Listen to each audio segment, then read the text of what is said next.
Hi everyone, in front of me I've got Samsung Galaxy A13 and let me share with you how to clear browsing data on this device. So first of all we have to open our browser, and in my case it will be Google Chrome, so let me enter it, and here we have to tap on this three dots icon in the right upper corner. Now let's enter the history. And as you can see, this is the list of all previously visited websites.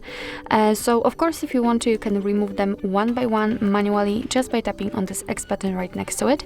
But if in your case this list is so wide and you do not have time and you simply just don't want to remove them manually, I highly recommend to simply tap on Clear Browsing Data. And here we've got some basic and advanced options. So in basics, we've got browsing history, cookies and site data, and cached images and files. And in advanced, we've got also saved passwords, autofill from data, and site settings. So if you want to remove something, just make sure that it is marked. So I will mark everything. What's more, we can change the time range from last hour to, for example, last 7 days.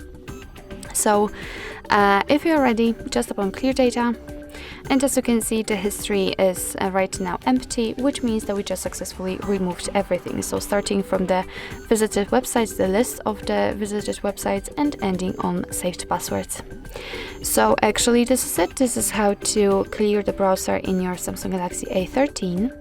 Thank you so much for watching. I hope that this video was helpful, and if it was, please hit the subscribe button and leave the thumbs up.